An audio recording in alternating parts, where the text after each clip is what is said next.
Chères civiliennes, chers civiliens, bonjour. Bonjour Michel. Bonjour Stéphane, bonjour à toutes et à tous.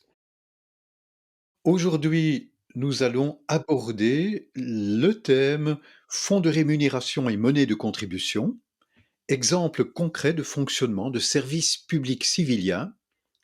C'est la deuxième partie de la rencontre civilienne 19, c'est la rencontre civilienne 19B. Vous vous souvenez, civiliens, civiliennes, et si ce n'est pas le cas, je vous invite à visionner à nouveau la rencontre 19A. Vous vous souvenez que nous avons porté notre regard sur les fonds de monnaie de contribution la dernière fois, et notamment comment cette monnaie de contribution est-elle affectée à différents types de services publics civiliens. On est dans l'économie non marchande. Et puis la question était aussi, mais d'où provient le financement de ces fonds de monnaie de contribution? Comment sont-ils financés? Donc on avait porté notre regard sur les flux, et donc à travers ce regard, nous avions commencé à porter notre attention sur différents exemples concrets de fonctionnement de services publics civiliens, les uns vis-à-vis des autres, pour ainsi dire. Aujourd'hui, Michel, et c'était ce que nous avions exprimé à la fin de la précédente rencontre civilienne, se pose la question, oui, mais comment fonctionne de manière interne un service public civilien, y compris par exemple un fonds de monnaie de contribution, ça peut être aussi un fonds de rémunération, etc. Nous allons porter notre regard plutôt sur les processus de fonctionnement interne, mais pas seulement néanmoins, sur des processus décisionnels aussi, et peut-être aussi sur certains garde-fous supplémentaires. Alors bien sûr, au sein des rencontres civiliennes, nous n'avons pas la prétention de dire que les formes qui sont proposées ici sont les seules possibles et imaginables.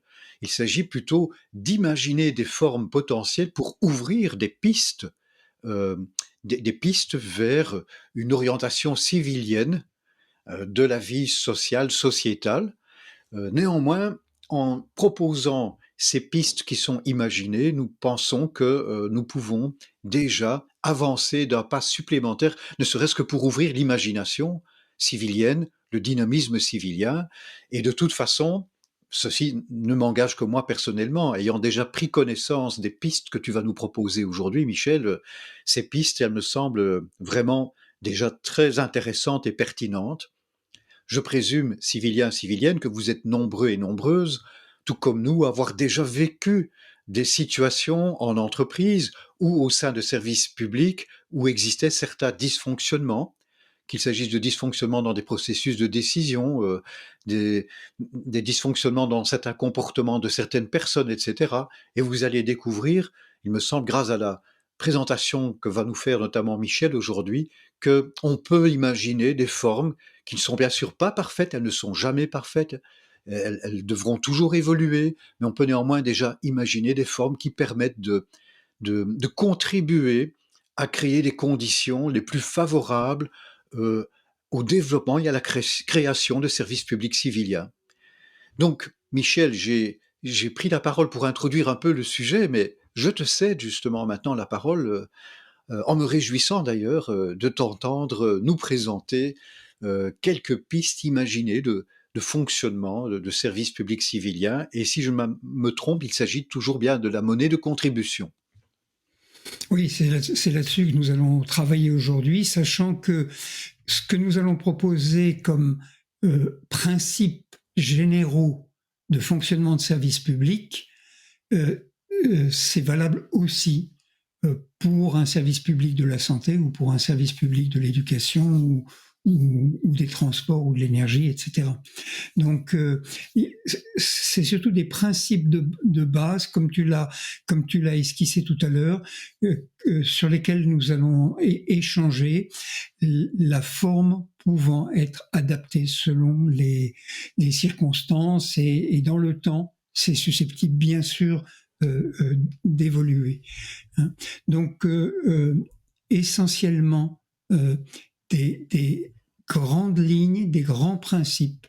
Et le premier grand principe, c'est celui du fait que un fonds de monnaie de contribution, puisqu'on va plus particulièrement parler de ça ce soir. Un fonds de monnaie de contribution, il est fondé, il est créé sur la base de l'initiative de civiliens et civiliennes. Ça veut dire que il n'y a pas une instance qui puisse par elle-même décider de la création ou qui dise qu'elle a autorité pour créer un fonds de monnaie de contribution. Il s'agit donc toujours d'une initiative qui vient de plusieurs personnes qui se mettent ensemble et qui disent « nous allons créer un fonds de monnaie de contribution ». Et donc, ce n'est pas un autre fonds de monnaie de contribution qui va créer l'initiative. Ce n'est donc pas un autre fonds de monnaie de contribution qui est à la base de la création d'un fonds de monnaie de contribution. Ce n'est pas non plus une entreprise. Il n'y a pas d'emprise externe, pour ainsi dire. Voilà, il n'y a pas d'emprise externe. Ça, c'est vraiment le point important. Et il n'y a pas une institution qui serait dans le conseil d'administration, par exemple, et qui pourrait, en tant qu'institution,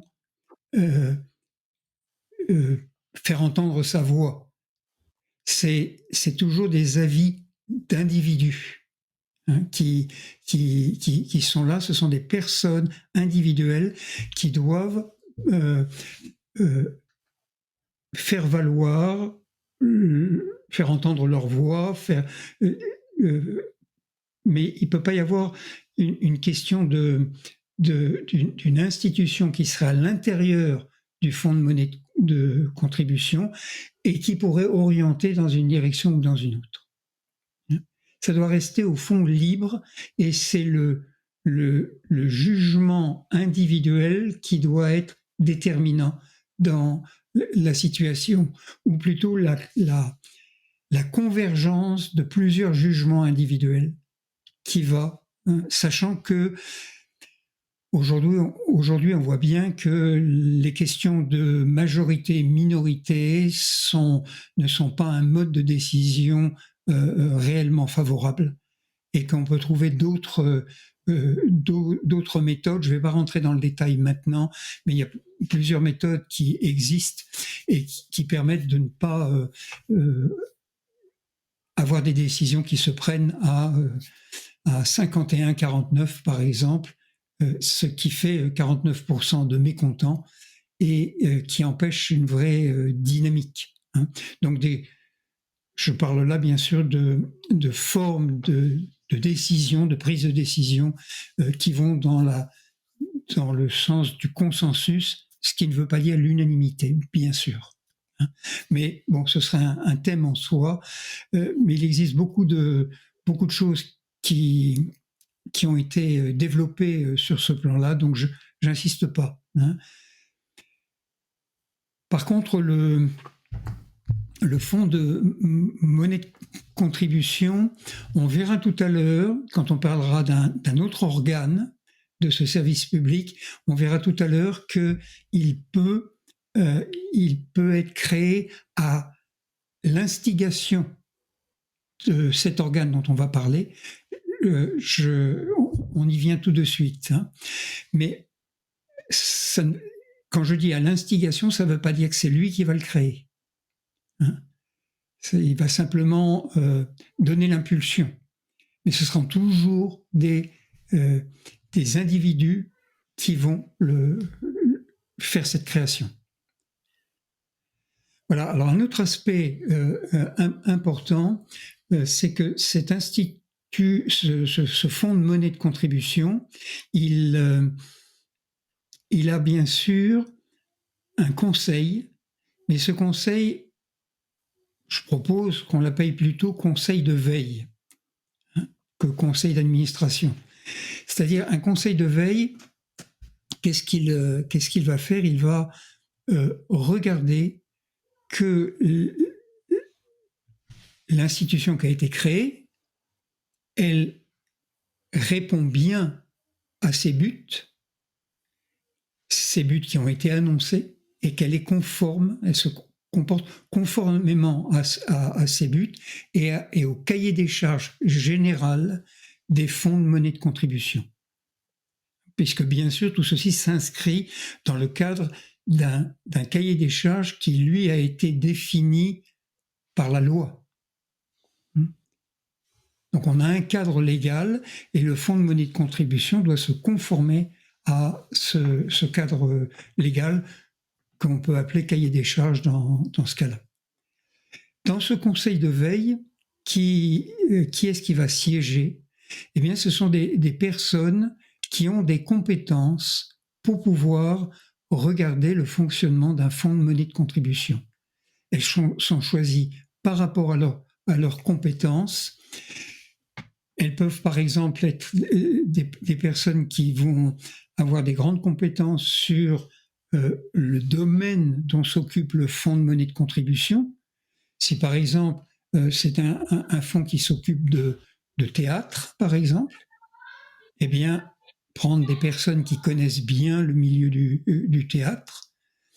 On peut avoir aussi, par exemple, si c'est dans une école, des gens qui, un fonds de monnaie de contribution pour l'école, des gens qui connaissent bien les questions d'organisation d'école, des besoins financiers des écoles, etc. On peut avoir des personnes qui sont très sensibles et qui ont une bonne expérience sur les questions de fonctionnement interne d'une institution comme un fonds de monnaie de contribution, notamment au niveau des ressources humaines. Comment est-ce que la qualité des ressources humaines à l'intérieur de ce fonds de monnaie de contribution.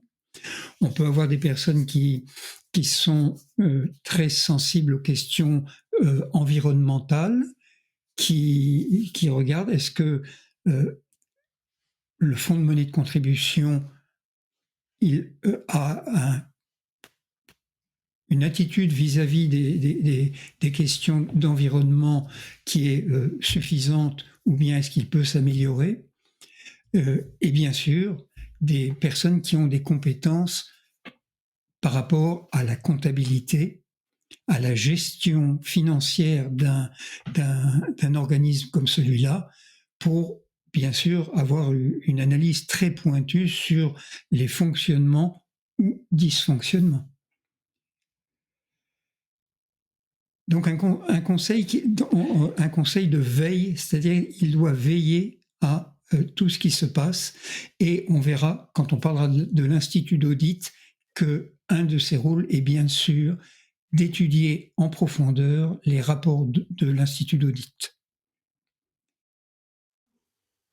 Quand tu parles de conseil de veille, il ne faut pas donc non plus le confondre avec, par exemple, de la veille stratégique, bien qu'il puisse aussi peut-être en faire de la veille stratégique, mais donc il veille à ce que les objectifs soient atteints, soient poursuivis, mais est-ce qu'il va plus loin comme dans un conseil d'administration où il peut désigner certains collaborateurs, notamment des collaborateurs qui jouent un rôle, comme on dit, de direction exécutive ou quelque chose comme ça, ou bien est-ce que son rôle se limite à être plutôt dans une veille certes active qui vise à voir qu'on atteint bien des buts, mais il ne va pas plus loin au niveau décisionnel. Est-ce qu'il a quand même, est-ce qu'il va jusqu'à un stade décisionnel dans la désignation de certaines personnes, de certains collaborateurs, par Alors exemple? là, il faudrait adapter des règles qui pourraient éventuellement être différentes d'un fonds de monnaie de contribution à un autre, hein,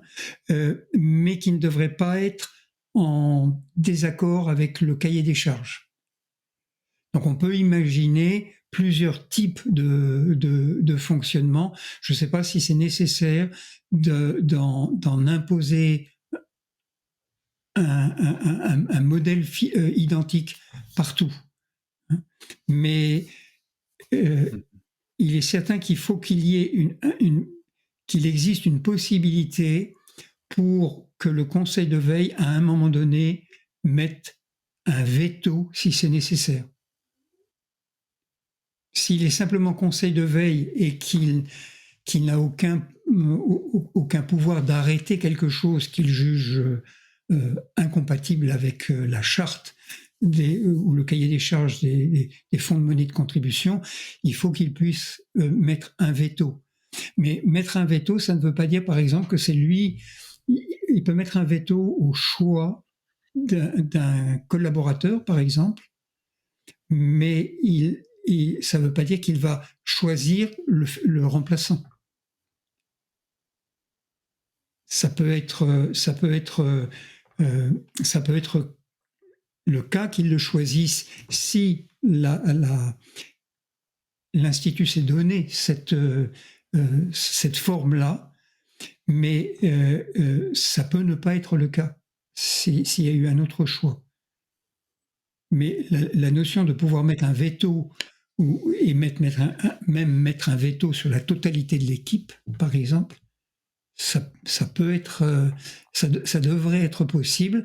Sinon, il n'y a pas de moyen d'arrêter un dysfonctionnement. Et là, il faut vraiment être très clair là-dessus.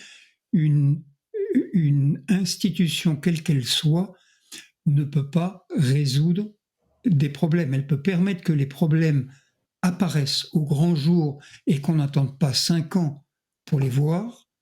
Ça, il y a des formes institutionnelles qui le permettent, mais elles n'empêchent pas qu'il y ait, à un moment donné, des conflits à l'intérieur d'un organisme ou bien des prises de pouvoir, etc. Donc, l'important, c'est que les problèmes puissent sortir très rapidement et qu'ils puissent être traités très rapidement. Donc, ça devrait être ça l'objectif. Oui. Il me semble comprendre à travers ce que tu dis donc qu'un tel conseil de veille pourrait, dans certains cas, fonctionner un peu comme un conseil d'administration, sachant qu'un conseil d'administration, certains d'entre eux, du moins, délèguent leur pouvoir à l'équipe de collaborateurs ou à un groupe particulier de collaborateurs, et c'est eux qui gèrent au quotidien et même davantage par exemple le fonds de monnaie de contribution, tandis que d'autres peuvent parfois s'immiscer davantage dans certaines prises de décision. Comme tu l'as dit, ça va un peu dépendre de la vie interne de cet organisme en quelque sorte, quoi. Mais donc il y a certaines prérogatives qui peuvent être comparables à celles d'un conseil d'administration dans un certain sens. Tout à fait. Avec peut-être cet élément qu'on peut ajouter, sur lequel qu'on va retrouver ailleurs aussi quand on va avancer, c'est le fait que c'est cet esprit, ce nouvel esprit des lois qui sous-tend un peu tout ce que nous sommes en train de travailler au niveau des rencontres civiliennes, c'est le fait que, comme inverser le processus des lois tel qu'il se fait et de faire des lois qui ne sont plus à donner les détails du fonctionnement d'une chose, mais plutôt à mettre les personnes en situation pour qu'ils trouvent eux-mêmes les solutions et les méthodes dont ils ont besoin. Je crois que ça, c'est vraiment indispensable pour créer une vraie dynamique dans les systèmes et ne plus être dans la superstructure étatique qu'on veut transformer justement. Hein. C'est de faire cette inversion au niveau de la loi, ce qui évitera ces empilements de textes de loi qui deviennent de plus en plus qui rentrent de plus en plus dans les détails et qui empêchent en fait la vraie responsabilisation et la créativité dans le champ sociétal. Donc je veux dire par là que si par exemple la règle est une règle des statuts par exemple d'un fonds de monnaie de contribution, ça s'inscrit dans un cadre légal. Donc c'est en fait une sous-loi, si on veut, hein, d'une loi plus générale. Eh bien, dans les statuts, il peut être par exemple dit que le conseil de veille a la possibilité de mettre son veto envers la direction, par exemple, et de dire maintenant c'est aux collaborateurs de trouver la solution pour une nouvelle direction. Mmh. Voilà, c'est un exemple de choses où le conseil de veille aurait un rôle analogue, comme tu le disais, au conseil d'administration, mais sans aller jusqu'au choix de, du directeur ou du directoire. Il aurait comme état d'esprit de renforcer chaque fois que c'est possible la civilianité, pour ainsi dire.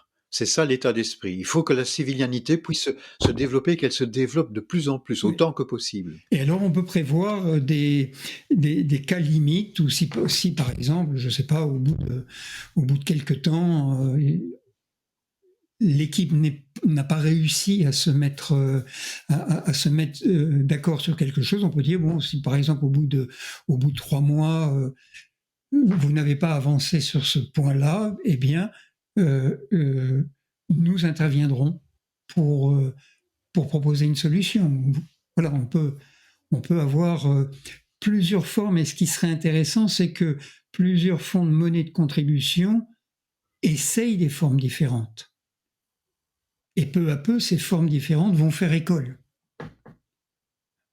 Au lieu Mmh. de concevoir totalement jusque dans les détails un modèle qui après devient plus difficile à transformer.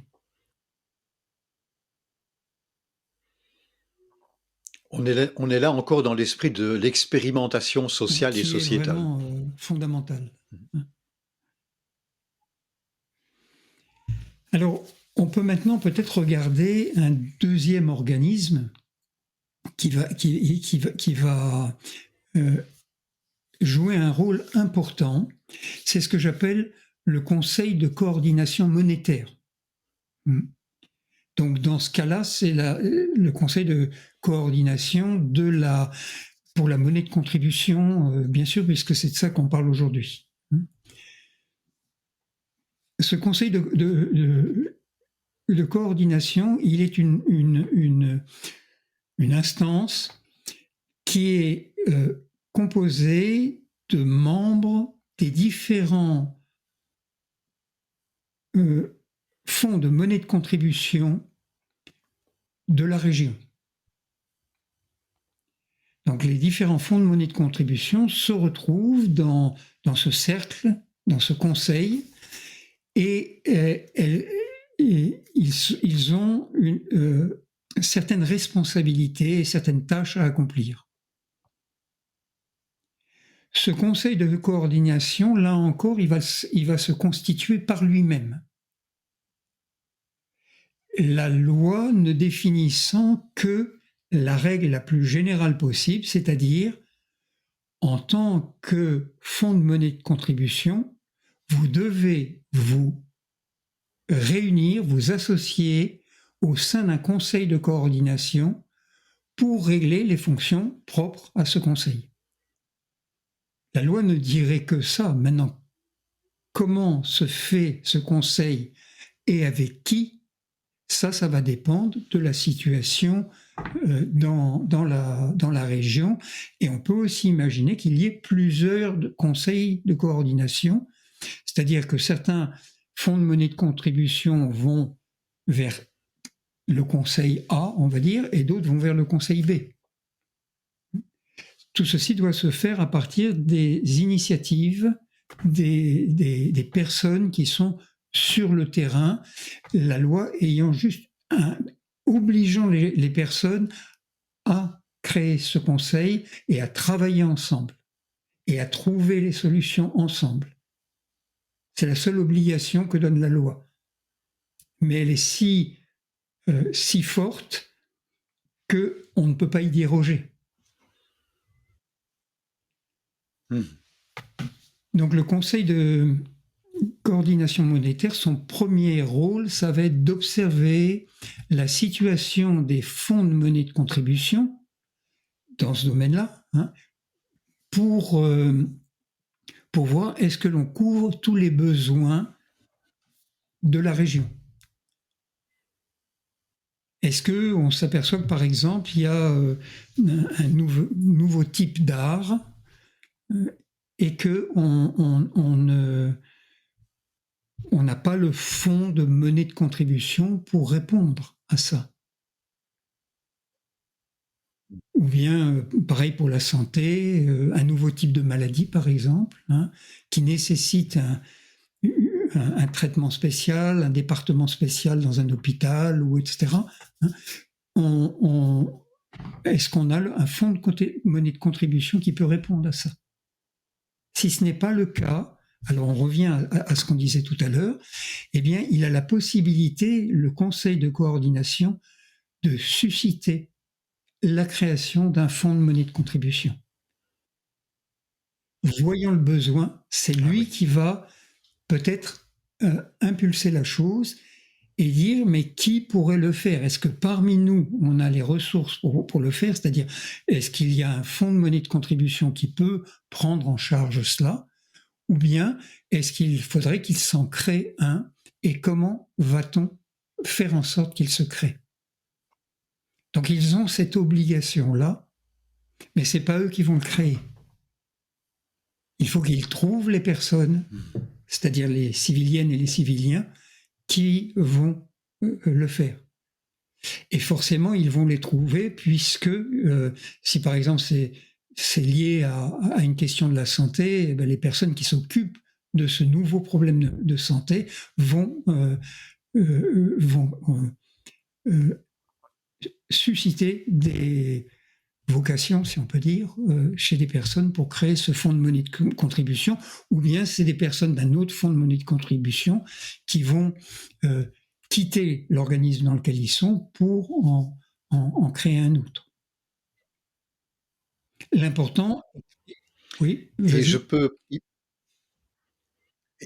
je peux imaginer aussi que, vu leur position particulière, ce sont des fonds de monnaie de contribution qui se coordonnent au sein de ce conseil, qu'ils ont également développent une conscience, comme tu l'as dit, des besoins existants, par exemple dans le domaine de la santé. Dans bien des cas, ils vont aussi peut-être inciter, quand c'est possible, à des mutualisations entre des hôpitaux ou des structures de santé. S'il faut, par exemple, ce qui permet d'éviter de faire des dépenses qui pourraient être euh, plus réduites si on fait des économies Mhm. d'échelle, par exemple, hein. Ce qui ne veut pas dire qu'il y a ici une domination, mais il y a une conscience accrue de l'affectation la plus économique des contributions, justement de la monnaie de contribution, qui peut en résulter aussi grâce à ce conseil de coordination. Enfin, c'est un élément qui peut émerger, qui n'est pas prévu par la loi, mais on peut imaginer que tout naturellement, ça va émerger aussi. Tout à fait, regardez cela comme des collaborations entre différentes instances et pas une instance qui chapeaute les autres. C'est donc, il faut regarder ça au fond comme quelque chose d'horizontal où les institutions collaborent entre elles et ont, on peut dire, des formes de partenariat. Des partenariats entre elles pour, par exemple, le conseil de coordination peut rendre attentif les, tel hôpital sur tel ou tel aspect, leur dire mais est-ce que vous pourriez pas améliorer ça ou mutualiser des ressources comme tu le disais, etc.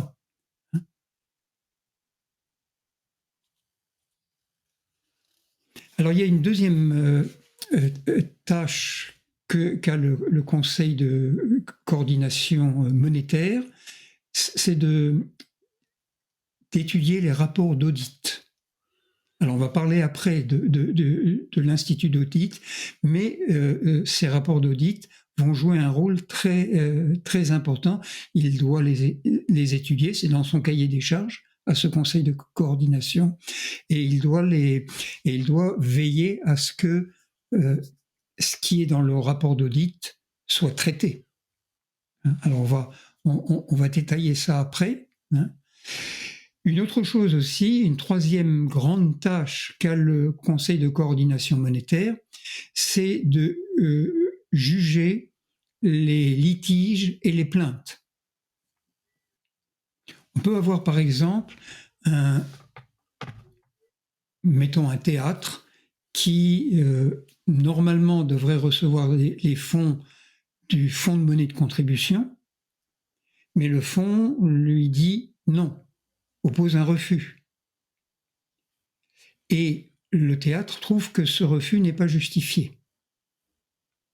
Alors il peut saisir le conseil de coordination monétaire pour lui présenter le cas, et là un groupe, une commission à l'intérieur de ce conseil de coordination va entendre les deux parties et va juger la chose, et son avis,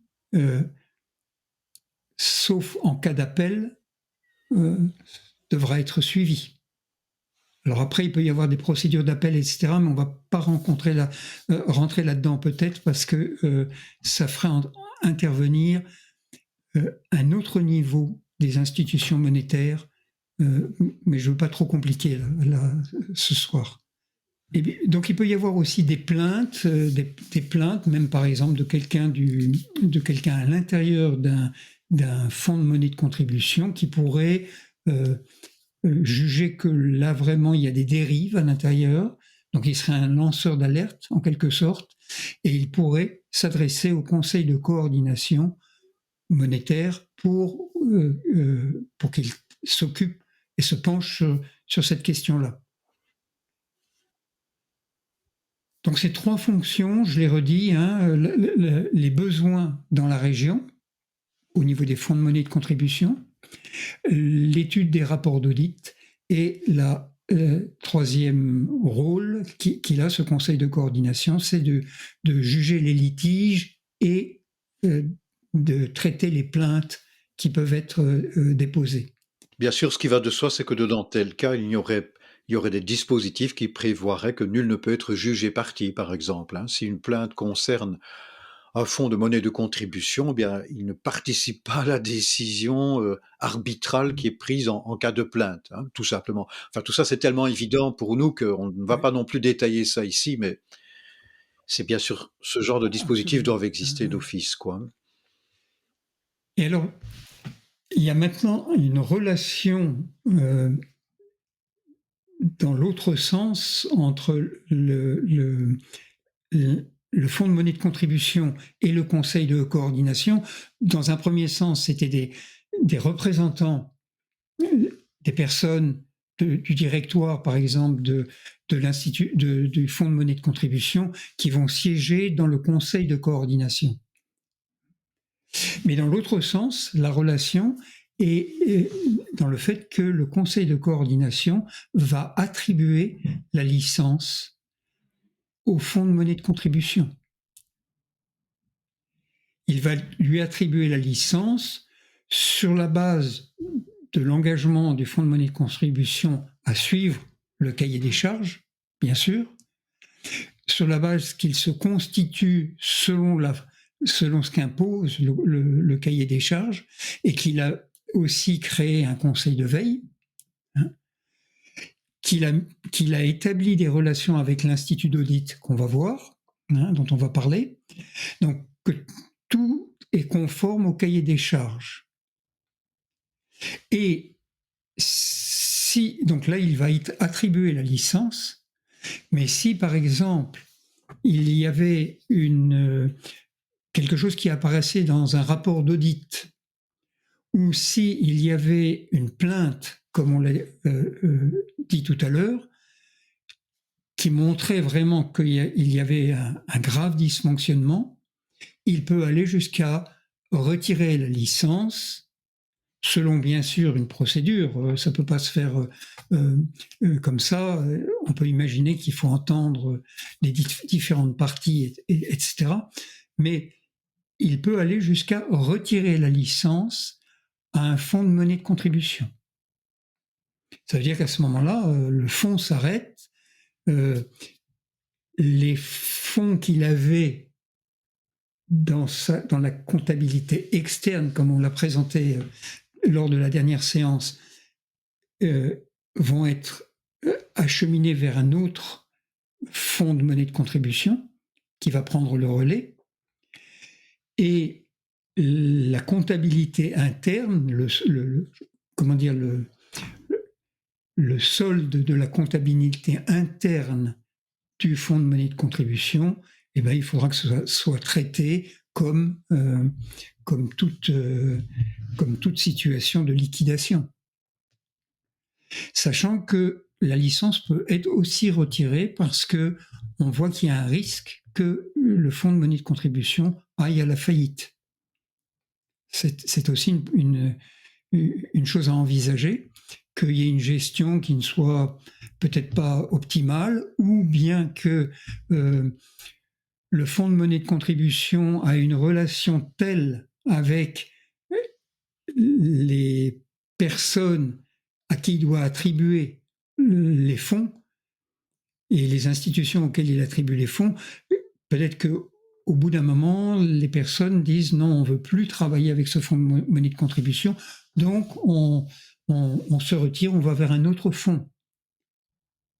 Dans ce cas-là, le fonds de monnaie de contribution n'aurait plus un volume d'activité qui permettrait qu'il continue. Et il devrait donc liquider sa situation. Le Conseil de coordination monétaire, en tous les cas, lui-même, n'affecte pas des fonds aux différents fonds de monnaie de contribution. Donc par là, en tous les cas, il n'a pas de pouvoir non plus. Il peut accorder ou pas une licence en fonction des conditions que tu viens de dire, mais il n'accorde pas des fonds. Donc là, déjà, je pense que c'est aussi un point qui va permettre d'éviter des situations de concurrence aussi entre les fonds de monnaie de contribution. En d'autres termes, un fonds de monnaie de contribution dans le domaine artistique, par exemple, nouvellement créé, qui viendrait s'ajouter, ne va pas être tributaire de l'argent qui serait versé par d'autres fonds via le conseil de coordination, puisqu'il ne s'en occupe pas du tout. Hein. Il n'est pas un concurrent aussi direct, on pourrait Il n'y a dire, de pas ce de point de vue-là. pouvoir exécutif dans le domaine de la monnaie. Hein, il n'a aucun pouvoir exécutif dans ce domaine-là. Il doit simplement veiller à ce que tout fonctionne le mieux possible. Et il est simplement un organe de perception. C'est pas un percepteur financier, hein, c'est un organe de perception, d'observation de ce qui se passe et de propositions éventuellement, mais ça s'arrête là. Hein. Il ne va pas aller plus loin. La seule chose qu'il puisse faire, c'est accorder ou retirer la licence. Hein, c'est le seul point exécutif qu'il puisse avoir.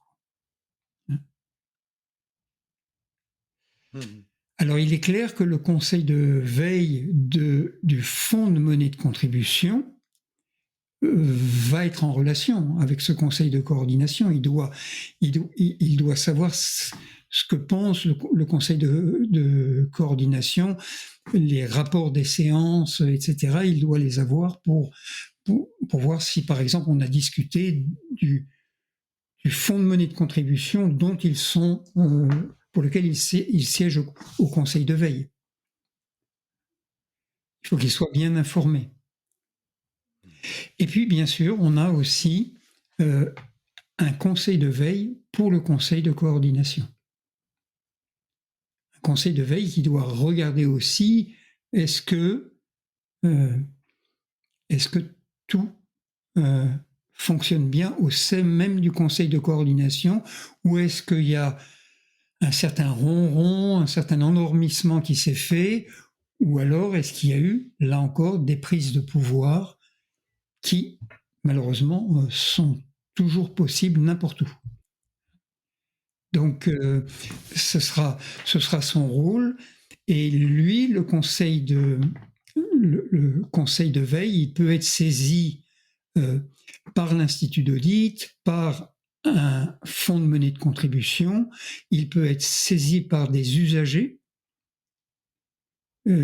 Par exemple, on parlait dans le domaine du théâtre, eh bien, il peut y avoir des compagnies théâtrales qui ont l'impression qu'il y a des dysfonctionnements et ils peuvent saisir aussi le conseil de veille. Ce qui veut dire que dans chaque organisme il y a un conseil de veille, et ce conseil de veille peut être directement en relation avec la société civile et entendre ce qui se dit dans la société civile par rapport à tel et tel fonctionnement ou problème.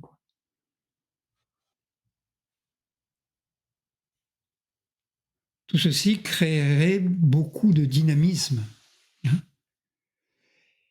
Et alors on peut regarder maintenant le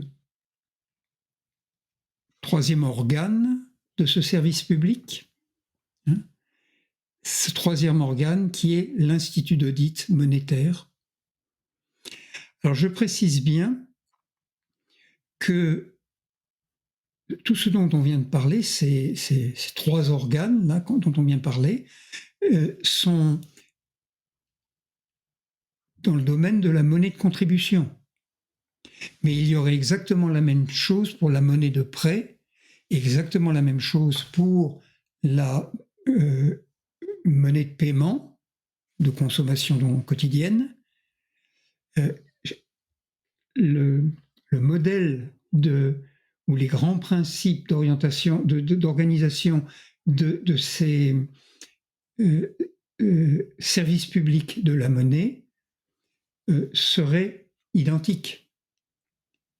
Ça veut dire que dans un conseil de coordination monétaire, si c'est de la monnaie de contribution, ce sont uniquement des fonds de monnaie de contribution qui siègent. Si c'est de la monnaie de prêt, ce sont uniquement des instituts de financement qui siègent au conseil de coordination monétaire.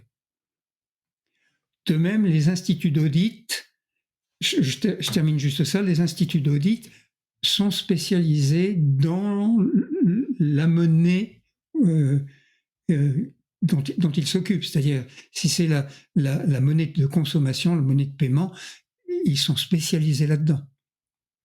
Un institut d'audit n'intervient pas dans 2 domaines monétaires ou dans 3 domaines monétaires en même temps.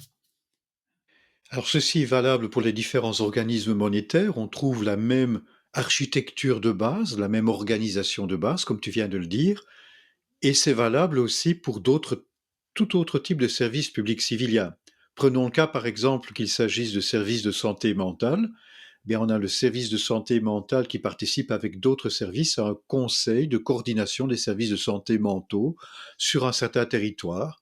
Et il y a un institut d'audit des services de santé mentaux qui existe. On retrouve chaque fois la même architecture, en quelque sorte. C'est bien ça. C'est ça, bien sûr, il faudra voir comment ça fonctionne et ajuster au fur et à mesure, mais dans le principe, c'est ça, c'est-à-dire le principe, c'est que les personnes aient des compétences pour le domaine dont ils s'occupent.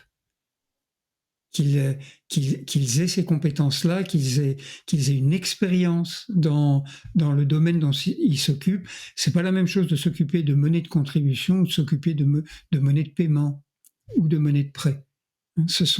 Il faut de l'expérience et des compétences pour cela. Et dans bien des cas, il faut avoir une formation, bien sûr, dans ce domaine. Voilà, alors l'Institut d'audit,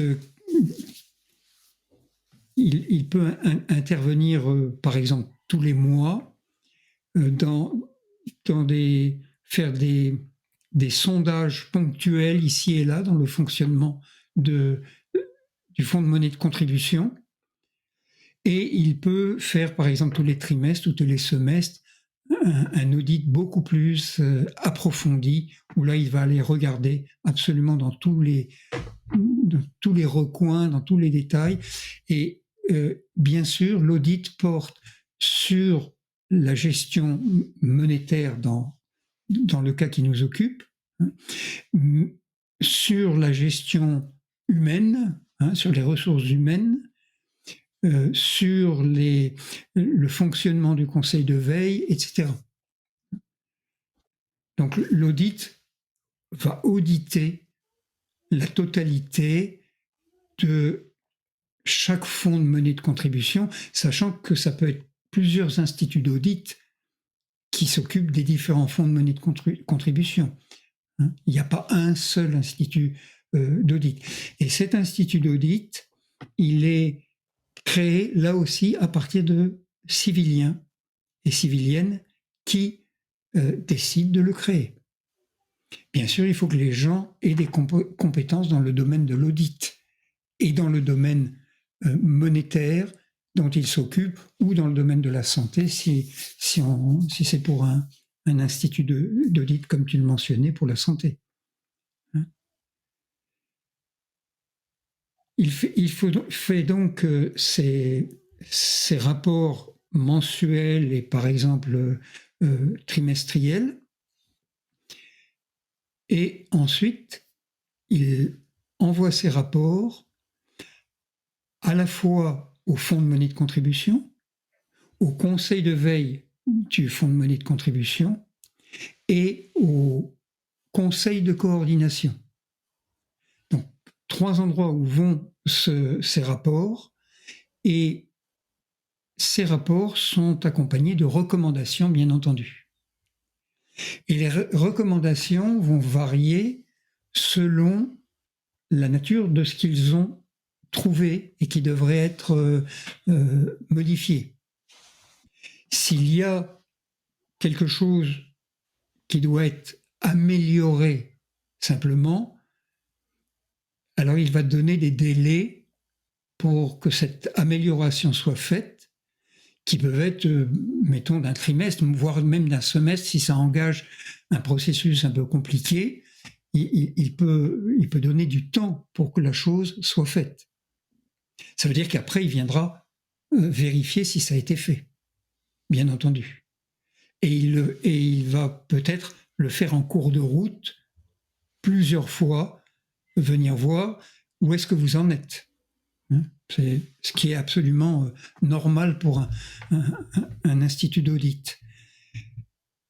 Mais il peut aussi donner un délai extrêmement court si, par exemple, il voit un dysfonctionnement grave, avec peut-être là où l'utilisation des fonds serait mise en question, et il peut dire, vous avez 8 jours pour mettre ça, pour prendre les mesures.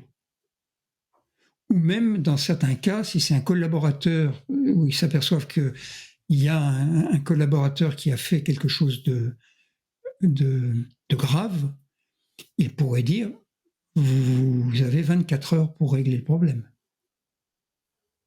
Donc ça veut dire qu'avec la monnaie, il y a des fois où on ne peut pas attendre, hein, il faut pouvoir intervenir très très vite. Donc l'Institut de monnaie d'audit aura des recommandations à différents degrés d'intensité et d'urgence, et bien sûr qui seront communiqués dans les 3 directions que j'ai indiquées, c'est-à-dire le fonds de monnaie de contribution, son conseil de veille et le conseil de coordination. Ceci donne donc quand même une garantie finalement beaucoup plus grande que celle que peut offrir un appareil d'État comme on le connaît. On a vu par exemple des dysfonctionnements importants dans certains organismes de l'État français, en tous les cas, hein, où il a fallu quelquefois attendre plusieurs années avant qu'on découvre que, par exemple, il y avait des malversations au sein de cet organisme. Ici, on sera beaucoup plus proche du terrain et la possibilité d'agir sera beaucoup plus rapide et venant de plusieurs endroits en même temps. Oui. Ce qu'on voit aussi, c'est de l'instrumentalisation de services d'inspection, par exemple, voire de services d'audit, une instrumentalisation par le politique ou par des tiers extérieurs qui utilisent parfois des services d'inspection pour obtenir certains effets. La fermeture d'une institution, par exemple, hein, ou d'autres effets, encore des pressions diverses. est-ce que actuellement, dans l'image que tu nous présentes de l'Institut d'audit monétaire, par exemple, est-ce que le risque d'instrumentalisation de l'Institut d'audit lui-même est déjà limité en soi pour une raison ou une autre, ou bien il y a peut-être lieu encore d'y réfléchir à l'avenir. Tiens, comment est-ce qu'on peut peut-être encore un peu réduire ce risque d'instrumentalisation de l'Institut d'audit lui-même, Alors, le cas euh, échéant? tout est possible, hein, mais alors ça devient difficile maintenant dans le schéma qu'on propose, parce que il faudrait qu'il y ait une connivence entre le fonds de monnaie de contribution et l'Institut d'audit, par exemple, ou entre l'Institut d'audit et le conseil de coordination, sachant que dans le conseil de coordination siègent des personnes qui sont dans le fonds de monnaie de contribution. Il faudrait qu'il y ait une connivence aussi avec le conseil Mhm. de veille du fonds de monnaie de contribution et avec le conseil de veille du conseil de coordination. Et que la connivence s'étende à tous les autres fonds de monnaie de contribution qui siègent dans le conseil de coordination. Ça fait beaucoup de monde. Ce qui, ce qui Alors, deviendrait un oui, véritable complot, on aurait alors. vraiment là quelque chose en bande organisée. Là. Donc ça devient vraiment... En bande organisée, euh, oui, oui. ça implique beaucoup de monde. Hmm. Et des institutions qui, par nature, sont indépendantes les unes des autres. Il n'y a pas une Mhm. comment dire, des contraintes liées à une pyramide de pouvoir, comme on l'a dans l'appareil d'État, par exemple. Mais par ailleurs, il me semble aussi que les usagers des fonds de monnaie de contribution, les usagers des services publics civiliens représentent eux aussi un certain point de vue qui va s'exprimer. Si les usagers, par exemple, sont très satisfaits, c'est quelque chose dont ces différents acteurs vont aussi devoir tenir compte, je présume. Comment ça se passe, cette relation avec les usagers, finalement, des services publics civiliens? Dans le, dans le conseil de veille de chacun de ces organismes, aussi dans le conseil de veille de l'Institut d'audit, bien sûr, il doit avoir aussi un conseil de veille, eh bien, on peut avoir des représentants d'usagers. Donc, on peut avoir une association d'usagers qui va avoir dans chaque conseil de veille quelqu'un qui va faire entendre la voix des usagers. Donc là encore, ça augmente la complexité de la connivence, si on peut dire. Hein. Or, les usagers sont quand même d'un poids très important, hein. Ce sont même évidemment, leur poids est d'autant plus important que finalement, ce sont les bénéficiaires des services rendus par les services publics civiliens. Donc, si d'aucuns voulaient faire fermer un service public parce qu'il y a des intérêts pas très clairs là derrière, ils seraient confrontés néanmoins à ces usagers qui sont présents dans les différents conseils de veille et qui, eux, pourraient exprimer, que ces services publics civiliens répondent à leurs besoins. On ne ferme pas comme ça un service public civilien s'il y a des usagers qui sont Tout à fait. dans le Oui. besoin que ce service existe, en Et d'autres alors, termes. il reste bien sûr toujours le recours extrême, c'est-à-dire d'aller euh, en justice. Là, on a une possibilité, on va dire, d'alléger la charge de la justice, puisque ce ferait par ces trois organismes qui doivent travailler ensemble, se ferait une forme de justice de terrain, on pourrait dire.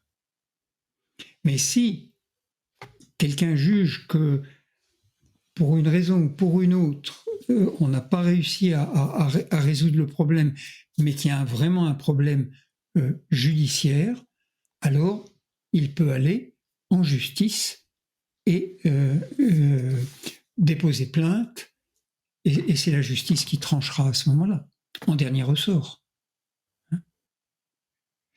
Et comme je l'ai évoqué tout à l'heure, il y a un autre niveau aussi de possibilité de plainte qui englobe un fonctionnement plus global du système monétaire. Mais comme je l'ai dit tout à l'heure, on ne va pas rentrer là-dedans parce que ça va complexifier. Il faut aussi s'imaginer que les trois types de monnaies ont chacune leur propre organisation. Et que il y a aussi quelque chose qui coordonnerait, qui pourrait coordonner, c'est ce que je développe dans mon livre Dépolluer l'économie. Il y a aussi une possibilité d'une coordination de ces organismes monétaires au niveau international. Une sorte de nouveau système monétaire international tel que je l'ai décrit comme proposition, bien sûr, dans mon livre. Donc, on peut juste mettre ça dans un coin de notre pensée et se dire il y aurait aussi une possibilité de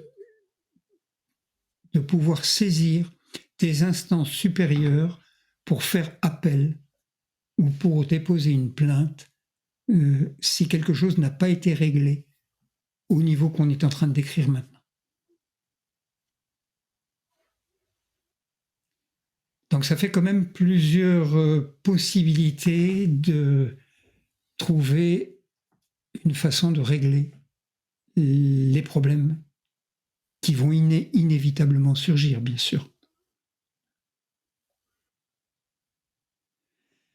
Alors nous aurions un quatrième organisme. Il s'appelle le Conseil national des usagers d'institutions de monnaie de contribution. C'est une dénomination peut-être un peu longue. Conseil national des usagers d'institutions de monnaie de contribution. Institution de monnaie de contribution ou fonds de monnaie de contribution, c'est équivalent. Il va avoir un rôle à jouer qui est particulier en ce sens qu'il doit permettre de définir quel est le plafond maximum que peut avoir budgétairement un fonds de monnaie de contribution. On a évoqué cette question dans notre rencontre civilienne précédente, c'est que le budget de chaque fonds de monnaie de contribution est plafonné. Ça veut dire qu'il ne peut pas avoir plus de fonds que ce qui correspond à son fonctionnement tel qu'il est, avec le nombre de dossiers qu'il traite, avec le nombre d'institutions auxquelles il va attribuer des fonds. Selon son volume d'activité, il aura droit à un budget maximum. Et la détermination de ce budget maximum suppose d'avoir une grande connaissance de la monnaie de contribution et des besoins de tel ou tel domaine de monnaie de contribution. Les besoins dans l'éducation, les besoins dans l'énergie, les besoins dans les transports publics, les besoins dans les différents arts, dans la santé, dans la recherche, etc. Il faut c'est pas une question simple parce qu'il faut connaître l'ensemble de ce domaine-là en rapport avec la situation de l'économie marchande. Pour regarder, oui, mais l'économie marchande, par exemple, en ce moment, il y a une conjoncture difficile. On peut prévoir que ça va durer 1 an ou 2 ans. Donc, la monnaie de contribution qui va être générée par l'économie marchande sera peut-être moindre. Donc, dans ce cas-là, comment va-t-on faire par rapport au, à, au, à l'attribution dans tel ou tel domaine. Et s'il y a une restriction, où est-ce qu'on va faire porter cette restriction? Est-ce qu'elle sera uniformément répartie partout, ou bien est-ce qu'on va diminuer à un endroit, mais pas à un autre, parce qu'il y a des besoins qui sont là et on peut pas, et qui sont incompressibles, etc. Donc, ça nécessite une très grande observation de l'état de l'économie maintenant et tel qu'on peut le prévoir à 1 ou 2 ans. Au-delà, les prévisions, comme on le fait habituellement à 5 ans ou 10 ans, je n'y crois pas beaucoup. Mais sur 1 an ou 2 ans, on peut quand même, sauf grande surprise, avoir une idée à peu près comment les choses vont évoluer. Et donc, on peut déterminer sur cette base-là les ratios d'affectation de la monnaie de contribution domaine par domaine. Et sur la base de ces ratios, regardez les ratios par fonds de monnaie de contribution, les ratios par institut de monnaie de paiement ou par institut de financement. Chaque fois, les ratios peuvent être adaptés en fonction de ces ratios globales. C'est-à-dire combien d'argent va-t-on consacrer au service public de la monnaie, puisqu'on parle bien de service public de la monnaie et non plus d'un système privé de la monnaie comme nous l'avons aujourd'hui.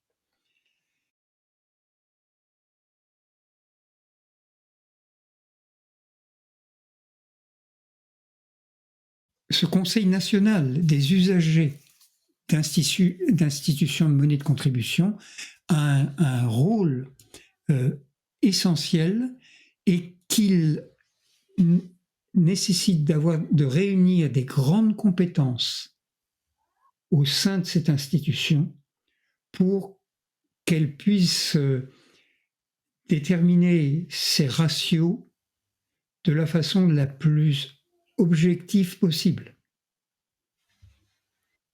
Parce que bien sûr, chacun peut avoir envie de tirer la couverture à soi. Et il faudra en tenir compte. Mais il faut qu'il y ait des critères objectifs qui puissent montrer, ce qui suppose une grande connaissance de l'économie. Ça veut dire que doivent siéger dans un tel conseil des personnes qui ont non seulement des connaissances générales sur l'économie, mais une grande expérience aussi. Et une expérience des domaines dont ils vont s'occuper. Si c'est dans le domaine de l'éducation, si c'est dans le domaine de la santé, etc., il faut des connaissances de terrain aussi. Donc il faut avoir un vécu professionnel dans ce domaine-là, et ce ne sont pas des économistes en début de carrière, je dirais plutôt ce sont des économistes en fin de carrière qui devraient être là. Ça n'empêche pas d'avoir aussi des personnes jeunes qui aussi collaborent avec moins d'expérience, mais qui amènent aussi peut-être des idées nouvelles.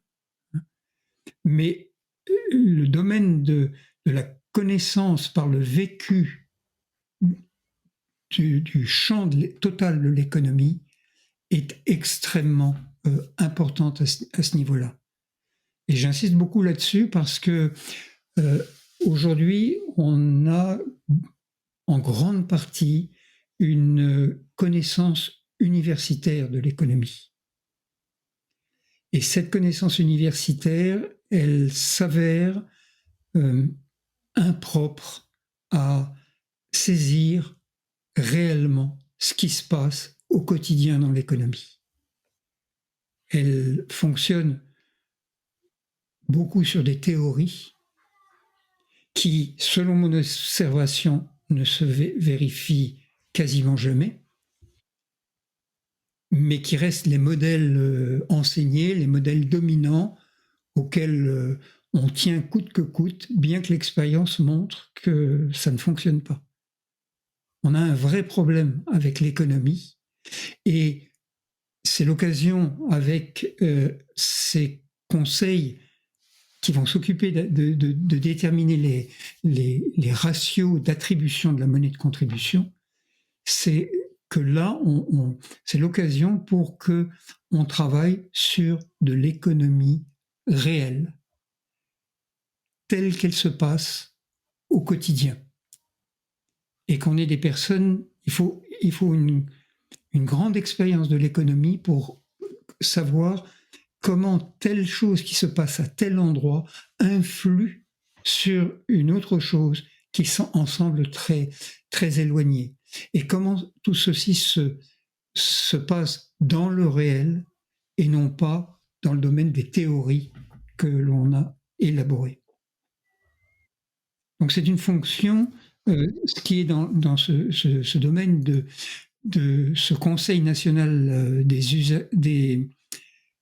usagers d'institutions de la monnaie de consommation, c'est un rôle très important qui va se passer à un niveau national avec des sous-organismes, si on veut, ou des filiales au niveau régional. Le fait que des conseils nationaux des usagers, par exemple de fonds de monnaie de contribution, établissent des quotas et des plafonds, joue aussi un rôle extraordinairement important dans le sens où la tendance de maintes institutions, fonds, entreprises est une tendance à la croissance. Alors, si je prends mon cas personnel, j'ai rencontré des gens qui étaient des directeurs d'hôpitaux, par exemple, et ce qu'ils cherchent dans bien des structures, c'est d'être le plus gros possible. Hein, et on aime bien être puissant, être le meilleur, le plus fort, etc. Pas rien que dans les hôpitaux d'ailleurs, d'une façon générale. Et le fait qu'il existe un plafonnement provenant d'un tiers externe présente aussi cet avantage que ça n'a pas de sens de se battre concurrentiellement contre une autre structure. Je parlais de cas d'hôpitaux, mais ça peut être un fonds de monnaie de contribution qui serait concurrent à un autre fonds, ou que sais-je. Hein. Eh bien, de toute façon, il y a un plafonnement qui limite le développement. Donc, on n'est pas, comme pour ainsi dire, orienté dans le sens d'une guerre, d'un conflit, d'un tirage de couverture vers soi au niveau des services publics civiliens. Le plafonnement étant existant, étant lié à ce Conseil national des usagers secteur par secteur. Par contre, comme tu l'as dit toi-même tout à l'heure, c'est là qu'il peut y avoir une éventuelle tension, qu'on peut peut-être parfois se retrouver dans une arène s'il n'existe pas comme point de départ cette connaissance de l'économie, des besoins économiques globaux, qui est le véritable fil conducteur et non pas des intérêts particuliers en fait. Hein. Donc moi, je pense que c'est là que va se jouer beaucoup de choses très importantes pour qu'on soit dans un esprit de solidarité sur le plan économique global et que ça ne soit pas une orientation partisane d'intérêts particuliers qui domine pour établir, par Oui, exemple, tout les à fait. plafonds, les quotas et ce genre de choses-là, Ça, quoi. ça montre ce que tu viens de dire, que la justification, la nécessité d'un tel conseil dont on vient de parler. Et peut-être je rajouterai encore juste ceci par rapport à cette question que tu as évoquée, c'est que au sein du conseil de coordination dont on a parlé, les institutions qui se retrouvent dans ce conseil de coordination, là aussi, si un organisme voulait trop, par attrait du pouvoir, grandir, il pourrait y avoir aussi quelque chose qui pourrait tempérer cette volonté de vouloir grandir au sein même du conseil de coordination des institutions, des fonds de monnaie de contribution, par exemple. Et Et voilà, donc on a maintenant ces 4 organes qui ont été décrits. Et peut-être juste encore un dernier point très court, c'est le fait que le Conseil national des usagers, qui va établir ces ratios et les plafonds, hein, il n'a aucun rôle, il n'a aucune action possible. Il ne fait que définir ces ratios. Il les communique au fonds de monnaie de contribution. Bien sûr, le Conseil de coordination et l'Institut d'audit les connaissent aussi, bien sûr, hein, mais son action se limite là. Et le reste doit être réglé par les 3 premiers organes qu'on a décrits, c'est-à-dire le fonds de monnaie de contribution, le conseil de coordination et l'Institut d'audit monétaire. Ce sont eux qui doivent veiller à ce que les choses se font selon le cahier des charges, selon les ratios, selon les plafonds, etc., et qui s'occupent des dysfonctionnements. Le conseil de coordination n'intervient absolument pas dans le fonctionnement de toutes ces instances. Il se contente de communiquer les ratios, c'est tout, qui sont de toute façon communiqués publiquement et dans les médias, etc. Nous n'oublions pas ce que nous avons vu, ce que nous avons pu concevoir lors de la rencontre 19A, c'est qu'en matière de monnaie de contribution, les civiliens eux-mêmes ont aussi un rôle à jouer, c'est-à-dire que certes, il y a des plafonds et des quotas qui sont établis, mais les civiliens eux-mêmes vont vont pouvoir orienter parfois de manière plus forte certains flux vers tel ou tel fonds de contribution, dans une certaine mesure seulement, bien sûr, limitée, puisqu'il y a des plafonds.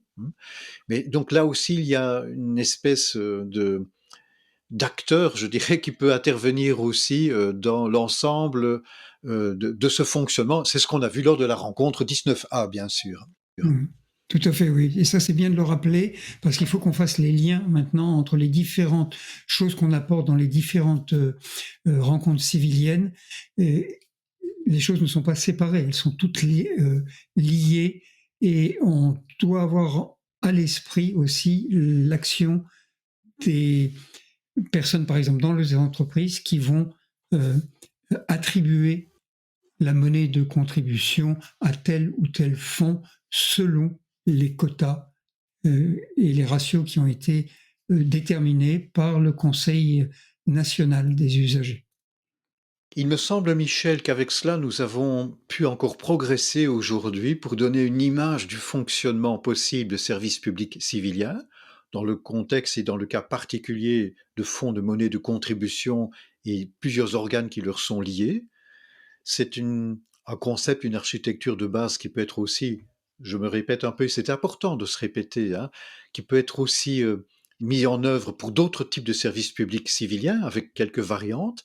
Mais là, en tous les cas, nous avons une espèce d'architecture archétype possible, en tous les cas, qui pourrait être mise en œuvre et qui ouvrirait de grandes possibilités de déléguer ce qui aujourd'hui est encore dans les mains de l'État exécutif aux civiliens à proprement parler. On a besoin de ce genre de concept d'architecture, sans quoi on risque simplement de reproduire ce qui existe déjà, c'est-à-dire des pyramides dans le fond. Hein.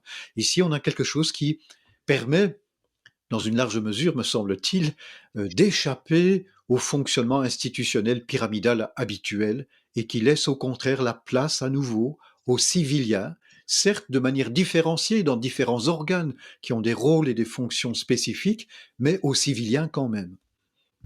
Oui, et à partir de là, on peut commencer l'imagination que tu évoquais tout à l'heure, l'imagination sociétale peut se mettre en activité et commencer à imaginer comment la question du budget de l'État va être totalement transformée si l'on entrait dans une telle pratique comme celle qu'on vient de caractériser aujourd'hui. Parce que le Conseil national des usagers des institutions monétaires, et puis ça peut être le Conseil national d'autres institutions qui, quand ils vont attribuer les ratios, au fond, qu'est-ce qu'ils vont faire? Ils vont déterminer ce qu'il y a à faire avec le budget de l'État tel qu'on le conçoit aujourd'hui, mais sous une forme totalement différente. Et ça, nous aurons l'occasion une fois de traiter cette question. Je voulais juste mentionner qu'il faut qu'on pense en même temps à ce qui existe, c'est-à-dire l'État, son budget déficitaire, etc., que tout ça devra être totalement revisité et qu'on a besoin de cette nouvelle base de services publics pour pouvoir le faire. Donc on a aujourd'hui posé un maillon important pour la suite. Merci Michel pour la présentation de ce tableau qui concerne le fonctionnement des services publics civiliens dans le domaine des fonds de monnaie de contribution, mais on a vu que ça va bien plus loin encore. Chers civiliens, chères civiliennes, c'est le moment de nous dire au revoir, mais vous avez compris qu'il y aura encore d'autres rencontres civiliennes qui vont suivre. À très bientôt, Michel. Au revoir. Au revoir.